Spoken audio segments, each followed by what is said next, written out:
teman-teman semuanya, apa kabar nih? Pastinya udah siap dong untuk belajar bareng-bareng.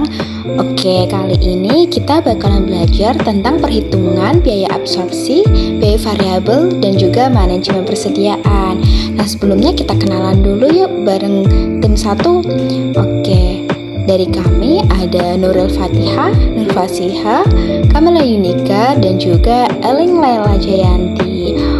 Oke, langsung aja yuk kita belajar bareng. So, let's check this out. Baik teman-teman, hari ini kita akan belajar tentang perhitungan biaya absorpsi atau absorption costing. Nah, perhitungan biaya absorpsi membebankan semua biaya produksi ke produk. Nah, bahan baku langsung, tenaga kerja langsung, overhead variabel, dan overhead tetap adalah hal-hal yang menentukan biaya produk. Jadi, menurut perhitungan biaya absorpsi, overhead tetap dipandang sebagai biaya produk, bukan biaya periode. Menurut metode ini, overhead tetap dibebankan ke produk melalui penggunaan tarif overhead tetap yang ditetapkan terlebih dulu dan tidak dibebankan sampai ke produk terjual. Dengan kata lain, overhead tetap termasuk dalam biaya yang dapat diinventarisasi. Nah, klasifikasi biaya sebagai biaya produk atau biaya periode menurut perhitungan biaya variabel dan absorpsi dapat kita lihat pada tabel ini ya teman-teman. Jadi, menurut perhitungan biaya absorpsi, biaya produk terdiri dari bahan baku langsung, tenaga kerja langsung, overhead variabel, dan overhead tetap. Sedangkan biaya periodenya terdiri dari beban penjualan dan administrasi. Kemudian, menurut perhitungan biaya variabel, biaya produk terdiri dari bahan baku langsung, tenaga kerja langsung, dan overhead variabel. Sedangkan biaya periodenya terdiri dari overhead tetap, beban penjualan, dan beban administrasi. Berikutnya adalah perbedaan metode perhitungan biaya variabel dan biaya absorpsi. Nah, dalam perhitungan biaya absorpsi digunakan untuk keperluan pelaporan bagi pihak-pihak eksternal menurut prinsip akuntansi yang diterima secara umum atau GAAP. Nah, sementara itu FASB, IRS, dan lembaga pengatur lainnya tidak menerima perhitungan biaya variabel sebagai metode perhitungan biaya produk untuk pelaporan eksternal. Akan tetapi, perhitungan biaya variabel mampu memberikan informasi biaya yang penting untuk pengambilan keputusan dan pengendalian. Informasi seperti ini tidak dapat diperoleh dari perhitungan biaya absorpsi. Nah, untuk penggunaan internal, perhitungan biaya variabel merupakan alat manajemen yang sangat bermanfaat. Selain itu, perbedaan antara perhitungan biaya variabel dan biaya absorpsi terletak pada perlakuan terhadap biaya overhead tetap. Jadi, dapat disimpulkan bahwa jika menggunakan metode biaya variabel, maka biaya tetapnya hanya pada periode berjalan saja. Sedangkan, jika menggunakan metode biaya absorption, maka biaya tetap yang sebelumnya telah mengalami proses pada periode sebelumnya akan diakumulasikan kembali pada periode berjalan. Selanjutnya adalah penilaian persediaan. Penggunaan metode perhitungan biaya produksi yang berbeda tentunya akan mempengaruhi nilai barang yang tersimpan dalam persediaan. Nah, perhitungan biaya produksi dengan biaya absorpsi diperoleh dengan cara menggunakan rumus berikut, yaitu biaya produk dengan perhitungan biaya absorpsi sama dengan bahan baku langsung ditambah tenaga kerja langsung ditambah overhead variabel ditambah overhead tetap. Nah, contohnya seperti ini ya teman-teman. Nah, contoh soalnya yang pertama, sama setahun terakhir, Fairchild Company memiliki data berikut yang berkaitan dengan produk yang dihasilkan. Yang pertama, diketahui bahwa jumlah unit dalam persediaan awal. Jumlah unit yang diproduksi sebesar 10.000. Jumlah unit yang terjual per unitnya seharga $300 sebanyak 8.000. Kemudian biaya variabel per unitnya ada bahan baku langsung yaitu sebanyak $50. Tenaga kerja langsung $100 dan overhead variabel sebesar $50. Kemudian biaya tetapnya diketahui yang pertama Overhead tetap per unit yang diproduksi sebesar $25. Beban penjualan dan administrasi tetap $100.000. Diminta, berapakah jumlah unit dalam persediaan akhir? Dengan menggunakan perhitungan biaya absorpsi, hitunglah biaya produksi per unitnya. Kemudian, berapakah nilai dari persediaan akhir? Jadi yang pertama, untuk mengetahui jumlah unit dalam persediaan akhir, kita menggunakan rumus jumlah unit persediaan awal ditambah jumlah unit yang diproduksi dikurangi jumlah unit yang terjual. Nah, jadi 0 ditambah 10.000 dikurangi 8.000, jadi ketemunya 2.000 unit. Selanjutnya adalah biaya per unit dengan perhitungan biaya absorpsi. Nah, bahan baku langsungnya yaitu $50, tenaga kerja langsung $100, overhead variabel $50, dan overhead tetapnya $25. Nah, semuanya itu ditambah, kemudian diketahuilah biaya produk per unitnya yaitu $225. Nah, langkah terakhirnya yaitu untuk mengetahui nilai persediaan akhir, yaitu dengan cara jumlah unit dalam persediaan akhir dikali dengan biaya produk per unit absorpsi. Nah, jadi seperti sudah di perhitungan awal tadi ya, diketahui bahwa jumlah unit dalam persediaan akhirnya yaitu 2.000 unit dan biaya produk per unit absorpsinya yaitu $225. Nah, itu keduanya dikalikan, maka diketahui nilai persediaan akhirnya yaitu $450.000. Nah, selanjutnya kita akan menjelaskan mengenai penyusunan laporan laba rugi dengan menggunakan perhitungan biaya absorpsi. Laporan laba rugi dengan perhitungan biaya absorpsi ini digunakan untuk pelaporan kepada pihak di luar perusahaan. Semua biaya produksi ini akan dimasukkan sebagai beban pokok penjualan atau HPP. Nah, berdasarkan contoh yang sudah dijelaskan tadi, maka kita dapat mengetahui berapa besarnya beban pokok penjualan atau HPP dari perusahaan Fairchild Company.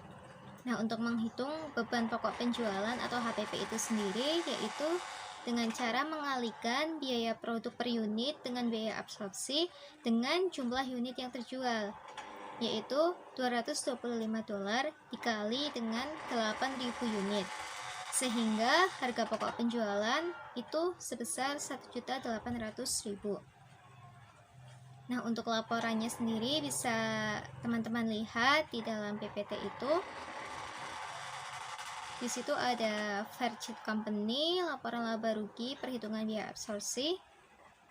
Ada penjualan sebesar $2.400.000, itu didapat dari harga jual sebesar 3.000 dikali dengan jumlah unit yang terjual yaitu 8.000 unit. Setelah itu dikurangi dengan HPP yang telah kita hitung tadi yaitu sebesar 1.800.000, sehingga menghasilkan laba brutonya itu ada 600.000. Nah, laba bruto ini akan dikurangkan dengan beban penjualan dan administrasi sebesar 100.000, sehingga laba operasionalnya ada 500.000. Selanjutnya ada hubungan antara produksi, penjualan, dan laba. Di sini ada 3 situasi atau 3 kondisi. Yang pertama itu jika produksi lebih dari penjualan, maka laba absorpsi juga akan melebihi laba variabel. Situasi yang kedua, jika produksi kurang dari penjualan, maka laba absorpsinya juga akan kurang dari laba variabel. Situasi yang ketiga itu jika produksi itu sama dengan jumlah dari penjualan, maka laba absorpsinya juga akan sama dengan laba variabel. Nah, di situasi pertama ini kan jika jumlah unit yang diproduksi lebih banyak dari jumlah unit yang dijual, maka laba dengan perhitungan biaya absorpsi ini lebih besar daripada laba dengan perhitungan biaya variabel. Hal ini itu karena overhead tetap pada metode biaya absorpsi ini merupakan komponen HPP yang dikalikan dengan jumlah unit yang terjual. Sementara di overhead pabrik pada metode biaya variabel itu masuk dalam komponen biaya periode yang nantinya akan dikalikan dengan jumlah unit diproduksi. Nah, situasi mengenai produksi lebih besar dari penjualan ini dapat dilihat pada contoh di atas, yaitu pada contoh soal Velcit Company. Nah, selanjutnya situasi yang kedua yaitu jika jumlah unit yang dijual lebih banyak dari jumlah unit yang diproduksi, maka laba dengan perhitungan biaya variabel ini akan lebih besar daripada laba dengan perhitungan biaya absorpsi. Penjualan lebih banyak berarti kan persediaan awal dan unit yang diproduksi itu terjual semuanya. Dengan perhitungan biaya absorpsi itu, unit yang berasal dari persediaan itu berisi BOP atau overhead tetap dari periode yang sebelumnya. Sementara jumlah unit yang diproduksi dan terjual juga memiliki overhead tetap pada periode itu atau pada periode berjalan, sehingga nantinya overhead tetap akan menjadi lebih besar. Nah, oleh karena itu, karena biaya overhead tetapnya lebih besar, maka laba dengan perhitungan biaya variabel juga akan lebih besar jika dibandingkan dengan perhitungan biaya absorpsi. Terus situasi yang ketiga itu kan jika produksi dan penjualan besarnya sama, maka itu tidak ada perbedaan laba dengan kedua pendekatan tersebut. Terus materi selanjutnya ada mengevaluasi manajer pusat laba. Evaluasi terhadap manajer itu sering dikaitkan dengan profitabilitas dari unit-unit yang berada dalam kendali mereka atau dari kendali manajer itu sendiri. Bagaimana laba berubah dari satu periode ke periode berikutnya, dan bagaimana laba aktual jika dibandingkan dengan laba yang direncanakan, itu menjadi petunjuk dari kemampuan manajerial mereka atau tolak ukur kemampuan manajemen mereka. Akan tetapi, agar dapat menjadi petunjuk yang bermakna, maka laba harus mencerminkan dari usaha manajer tersebut. Misalnya saja, jika seorang manajer sudah bekerja keras dan berhasil meningkatkan penjualannya dan juga biayanya juga tidak berubah, maka juga laba akan meningkat melebihi periode sebelumnya. Hal itu menunjukkan bahwa manajer tersebut telah berhasil untuk meningkatkan laba perusahaan.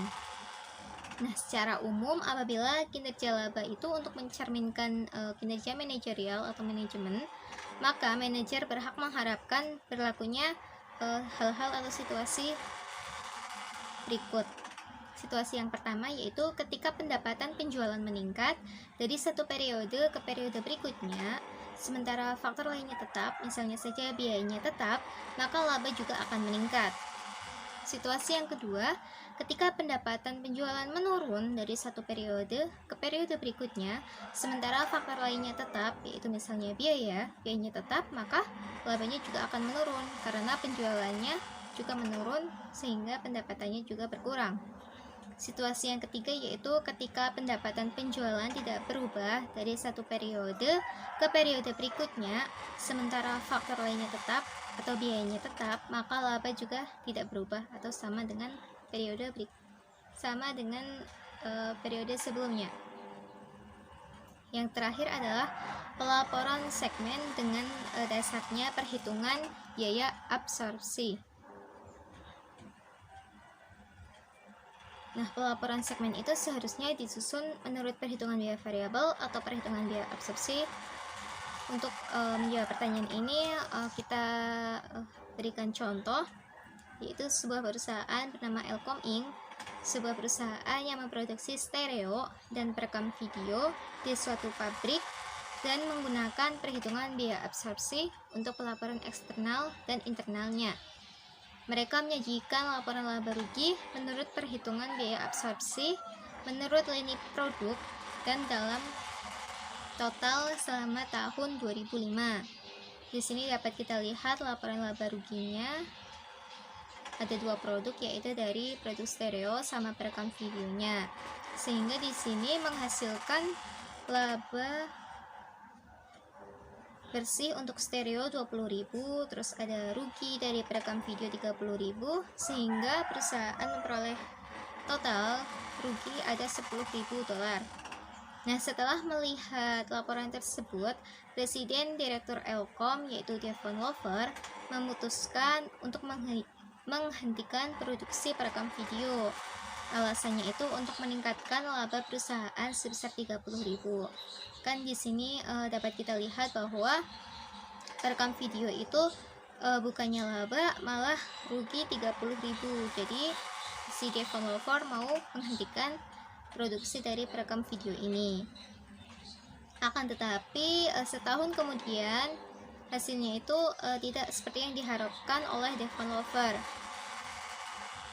Dapat kita lihat di sini dalam laporan laba rugi tahun 2006, labanya ternyata tidak naik, malah ruginya menjadi semakin besar, yaitu menjadi 65.000. Mengapa hasilnya berbeda dari yang diharapkan Devon? Karena di sini itu Devon cuma mengandalkan pada informasi biaya yang dikumpulkan oleh laporan keuangan eksternal. Akan tetapi informasi yang dibutuhkan untuk tujuan internal sendiri itu seringkali itu berbeda dari informasi yang diperlukan untuk laporan eksternal. Perilaku biaya dan ketelusurannya mungkin tidak menjadi perhatian utama pada pelaporan yang disusun untuk pihak eksternal, tetapi hal itu penting bagi manajer yang sedang berusaha untuk membuat keputusan strategis seperti yang Devon lakukan tadi, akan menghentikan si produksi perekam video. Nah, di sini Devon telah menemukan bahwa banyak biaya tetap yang dialokasikan untuk perekam video itu tidak terhapus ketika perekam video ini dihentikan. Karena apa? Karena baik stereo maupun video itu diproduksi pada pabrik yang sama. Maka sebagian overhead tetap merupakan biaya bersama bagi kedua produk tersebut. Nah, biaya ini meliputi penyusutan pabrik, terus ada pajak, besarnya asuransi, terus gaji manajer pabrik itu sendiri, dan juga biaya overhead tetap lainnya. Nah, ketika produksi perekam video itu dihentikan, maka seluruh biaya overhead tetap tersebut akan dibebankan kepada produk yang masih berjalan, yaitu hanya kepada produk dari stereo saja. Biaya variabel atau variable cost adalah biaya yang secara total meningkat secara proporsional terhadap peningkatan dalam aktivitas dan menurun secara proporsional terhadap penurunan dalam aktivitas perusahaan. Contoh dari biaya variabel antara lain biaya bahan baku, biaya tenaga kerja, dan biaya perlengkapan kantor. Perhitungan biaya variabel atau variable costing menekankan hanya manufaktur variabel ke produk. Biaya-biaya ini meliputi bahan baku langsung, tenaga kerja langsung, dan overhead dalam penentuan biaya produk. Overhead tetap diperlukan sebagai beban periode dan tidak disertakan dalam penentuan biaya produk. Dasar pemikiran untuk ini adalah bahwa overhead tetap merupakan biaya kapasitas atau tetap dalam suatu bisnis. Setelah periode berlalu, maka setiap manfaat yang diberikan oleh kapasitas akan habis dan tidak boleh diinventarisasi. Menurut perhitungan biaya variabel, overhead tetap dari suatu periode dipandangi habis pada akhir periode itu dan dibebankan secara total terhadap pendapatan periode tersebut. Kemudian adalah perhitungan biaya variabel. Pada biaya produk, maka komponennya terdapat bahan baku langsung, tenaga kerja langsung, serta overhead variabel. Sedangkan pada biaya periode, komponennya diantara lain adalah overhead tetap, beban penjualan, serta beban administrasi. Bagian selanjutnya adalah perhitungan variable costing yang bermanfaat dalam evaluasi kinerja manajer. Evaluasi terhadap manajer sering dikaitkan dengan profitabilitas unit-unit yang berada dalam kendali mereka, bagaimana laba berubah dari satu periode ke periode berikutnya, serta bagaimana laba aktual dibandingkan dengan laba yang direncanakan. Seringkali digunakan sebagai petunjuk kemampuan manajerial. Akan tetapi, agar dapat menjadi petunjuk yang bermakna, laba harus mencerminkan sebuah usaha manajerial. Sebuah misal, apabila seorang manajer telah bekerja keras dan berhasil meningkatkan penjualan sementara biaya tidak berubah, maka laba harus meningkat melebihi periode sebelumnya yang mengisyaratkan sebuah keberhasilan. Secara umum, apabila kinerja laba diharapkan untuk mencerminkan kinerja manajerial, maka manajer berhak untuk mengharapkan berlakunya hal berikut ini. Yang pertama, ketika pendapatan penjualan meningkat dari satu periode ke periode berikutnya, sementara faktor lainnya tetap, maka laba akan meningkat. Kemudian, ketika pendapatan penjualan menurun dari satu periode ke periode berikutnya, sementara faktor lainnya tetap, maka laba akan menurun.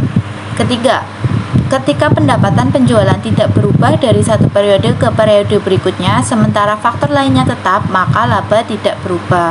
Laba menurut perhitungan biaya variabel selalu mengikuti hubungan antara penjualan dengan laba di atas. Menurut biaya absorpsi, kadang-kadang tidak demikian halnya. Selanjutnya adalah perhitungan biaya variabel dan pelaporan segmen. Manfaat perhitungan biaya variabel adalah untuk mengevaluasi kinerja telah meluas melebihi dari sekadar untuk mengevaluasi manajer. Manajer harus mampu mengevaluasi berbagai aktivitas yang menjadi tanggung jawab mereka. Misalnya, manajer harus secara terus-menerus mengevaluasi kontribusi laba dari pabrik, lini produk, dan wilayah penjualan. Permisahan tetap dan variabel pada perhitungan biaya variabel adalah penting untuk melakukan evaluasi yang akurat. Makna dari implisit suatu evaluasi adalah keputusan yang terkait apakah meneruskan atau menghentikan operasional dari suatu pabrik atau apakah meneruskan atau menghentikan suatu lini produk. Pelaporan kontribusi laba dari berbagai aktivitas atau unit-unit lainnya dalam suatu organisasi disebut pelaporan segmen atau segmented reporting. Pelaporan segmen yang disusun berdasarkan perhitungan biaya variabel menghasilkan evaluasi-evaluasi dan keputusan yang lebih baik daripada yang disusun berdasarkan perhitungan biaya absorpsi. Oke, kali ini kita bakal ngebahas terkait manajemen persediaan atau inventory management. Jadi untuk pengertian manajemen persediaan itu adalah sistem-sistem untuk mengelola persediaan, bagaimana barang-barang tersebut dapat diklasifikasikan dan seberapa akurat catatan persediaan dapat dijaga. Nah, di satu sisi sebuah perusahaan itu dapat mengurangi biaya dengan mengurangi persediaan. Di sisi lain, produksi yang dapat berhenti dari pelanggan menjadi tidak puas ketika sebuah barang tidak tersedia. Sehingga tujuan dari manajemen persediaan itu adalah menentukan keseimbangan antara investasi persediaan dengan pelayanan pelanggan.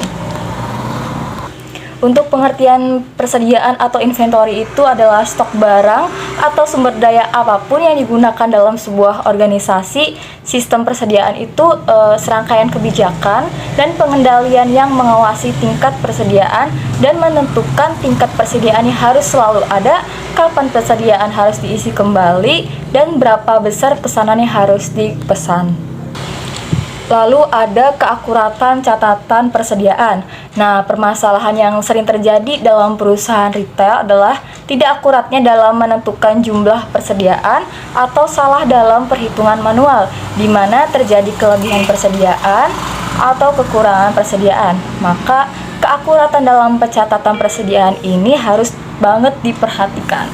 Nah, untuk keakuratan catatan persediaan itu dibagi menjadi dua sistem. Yang pertama ada sistem periodik. Sistem periodik itu memerlukan persediaan secara teratur atau periodik untuk menentukan kuantitas persediaan di tangan. Beberapa retail kecil itu di mana fasilitas persediaannya itu harus dikelola oleh penjual barang tersebut, dan penjual barang tersebut memeriksa kuantitas persediaan di tangan dan menyediakan kembali seperti semula. Lalu ada sistem perpetual. Perpetual itu menelusuri penerimaan dan pengurangan persediaan secara berkelanjutan. Nah, penerimaan persediaan ini biasanya dicatat di setiap departemen penerimaan dalam beberapa cara setengah otomatis, seperti melalui pembaca kode barcode, dan pengeluaran persediaan juga dicatat saat barang meninggalkan ruang penyimpanan atau di perusahaan retail disebut dicatat oleh kasir penjualan. Nah, untuk tujuan dari manajemen persediaan itu untuk menjaga ketersediaan barang agar bisa memenuhi kebutuhan pelanggan dan juga terjadinya efektivitas biaya. Secara tradisional, perusahaan dapat mengelola level persediaan untuk menjaga kebutuhan pelanggan dalam jangka panjang untuk melindungi pasar terhadap beberapa produk maupun pesaing. Ada 6 faktor yang dapat mempengaruhi tingkat persediaan. Yang pertama ada jumlah dana yang tersedia akan mempengaruhi pembelian persediaan. Yang kedua ada lead time atau waktu tunggu barang yang dipesan. Yang ketiga, frekuensi penggunaan, semakin sering digunakan maka jumlah persediaan tersebut semakin kecil. Yang keempat, daya tahan persediaan. Persediaan dengan daya tahan pendek seperti buah dan sayur itu harus dijual. Yang kelima ada bencana. Persediaan juga dipengaruhi oleh berbagai macam bencana seperti bencana alam wabah ataupun yang disebabkan oleh manusia seperti kebakaran atau bencana alam yang tidak terjadi manusia seperti banjir. Yang terakhir ada tingkat penawaran dan juga tingkat permintaan. Nah, untuk manajemen persediaan juga memiliki manfaat, yaitu yang pertama, memastikan persediaan tersebut tersedia atau safety stock. Yang kedua, mengurangi resiko keterlambatan dalam pengiriman persediaan serta risiko harga yang fluktuatif. Yang ketiga, memperoleh diskon dari pesanan dan jadwal produksi. Yang keempat, menyesuaikan pembelian dengan jadwal produksi. Dan yang kelima, mengantisipasi perubahan yang terjadi pada penawaran maupun permintaan. Nah, untuk metode perhitungan manajemen persediaan itu ada 3. Yang pertama ada metode Economic Order Quantity atau EOQ. Yang kedua ada Material Requirement Planning atau MRP. Dan yang ketiga adalah Just in Time. Oke, kita mulai dari metode pertama yaitu Economic Order Quantity atau EOQ. Economic Order Quantity merupakan salah satu teknik kontrol persediaan yang tertua dan paling dikenal, yang merupakan sebuah teknik kontrol persediaan yang meminimalkan biaya total dan pemesanan penyimpanan. EOQ adalah jumlah pemesanan paling ekonomis. Maksudnya itu jumlah pembelian barang yang dilakukan oleh perusahaan itu sesuai dengan pesanan yang diterima. Jadi dapat meminimumkan jumlah pemeliharaan barang dan biaya pemesanannya. Teknik ini dikenal relatif mudah untuk digunakan, tetapi harus didasarkan oleh beberapa asumsi-asumsi. Asumsinya itu sebagai berikut. Yang pertama ada jumlah permintaan diketahui, cukup konstan dan independen. Yang kedua, waktu tunggu, yakni waktu antara pesanan dan penerimaan pesanan telah diketahui dan bersifat konstan. Yang ketiga, persediaan barang diterima dan selesai seluruhnya. Dengan kata lain, persediaan yang dipesan tiba dalam satu kelompok pada suatu waktu. Yang keempat, tidak tersedia diskon kuantitas. Nah, dalam perhitungan EOQ juga ada 2 jenis biaya, yaitu yang pertama ada biaya pemesanan dan biaya tercatat. Untuk biaya pemesanan itu dikenal sebagai biaya pembelian atau setup, yaitu jumlah biaya tetap yang terjadi setiap kali barang itu dipesan. Biaya pemesanan itu bersifat konstan, tidak tergantung jumlah barang yang dipesan. Contohnya itu seperti biaya persiapan pemesanan, biaya pengiriman atau penugaskan karyawan dalam pemesanan, biaya penerimaan barang yang dipesan, dan biaya pembayaran pemesanan atau penyelesaiannya. Lalu ada biaya tercatat. Biaya tercatat itu biasanya disebut juga dengan sebagai biaya penyimpanan. Biaya tersebut terkait persediaan barang di gudang. Contohnya seperti biaya bunga atau biaya pajak, biaya listrik, biaya sewa gedung, dan biaya kerusakan lainnya. Untuk rumus dan contoh soal dari EOQ sudah terdapat di PowerPoint dan makalah, mungkin bisa dilihat. Saya akan lanjut lagi ke metode kedua, yaitu metode MRP atau Material Requirement Planning. Metode MRP atau metode perencanaan kebutuhan material, yaitu perencanaan dan pengendalian persediaan untuk menjamin material atau bahan baku selalu tersedia untuk memenuhi kebutuhan. Nah, metode ini itu bertujuan untuk menjaga persediaan dalam jumlah yang sedikit. Karena jumlah persediaan sedikit itu, maka biaya persediaan juga menjadi kecil.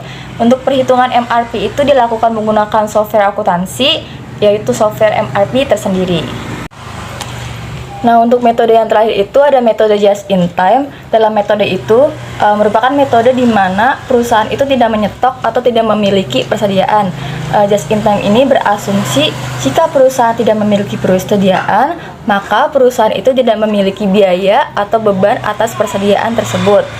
Caranya itu adalah dengan bekerjasama dengan para supplier atau para pemasok. Untuk contoh soalnya bisa teman-teman lihat di layar video ataupun di PPT ataupun di makalah kami. Terima kasih. Oke, itu tadi ya penjelasan dari kelompok kami. Semoga bisa bermanfaat untuk teman-teman semuanya. Oke, sekian dari kami. Thank you. See you.